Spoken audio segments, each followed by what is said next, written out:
He had given Abram some instructions to follow. He needs to leave his country, leave his dad's house, leave his kindred, and go to the land that he will show him. He had to be willing to leave the familiar.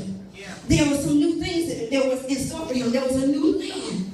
And see, some of us have been experiencing delays in our lives, and we're trying to figure out why we haven't moved forward in God. The reality is God gave you some instructions and you chose not to follow them. Come on.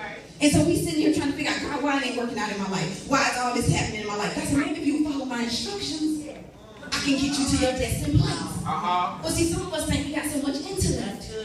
And we start saying, you know what, I got free will. Yes, you do have free will. I'm here to tell you, yes, you do. God gave it to all of us. But your free will ain't going to get you into the will of God. That's right. Unless your will matches up with his will, you get to where he wants you to be. See, too many of us are still living and doing our own thing. But see, Abram had to get the revelation that he didn't need to be attached to his family stuff. He didn't need to be attached to his daddy. He didn't need to be attached to that land anymore because God had something new for him.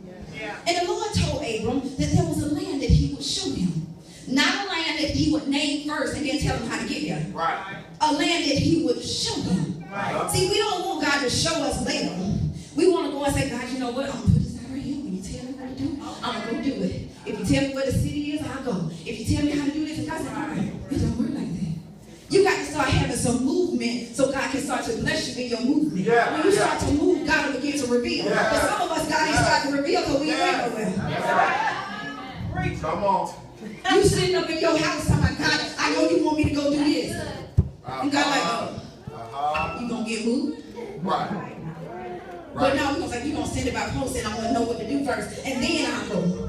But we have to understand that one thing we have to do in letting go is that we have to understand that we have to trust God. Yeah. He is telling him that you got to leave without knowing where you're going. Now, many of us, if God came and sat on the edge of your bed tonight and said, I want you to go to a land I'm going to show you, you start sitting there going, really? You're going to tell me that down I-20, that's down 75, or is that up north somewhere? And God, I just want you to go.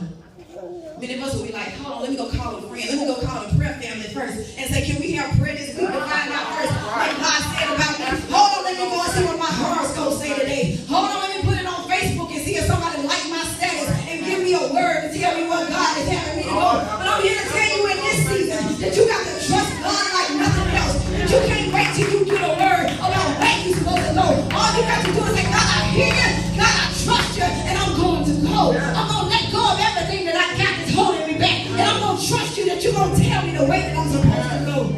Yes. See, too many of us talk about, hey, you know, I trust God.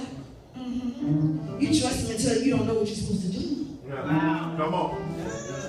Wow. You trust him as long as your paycheck hit that bank every couple of weeks. Come on.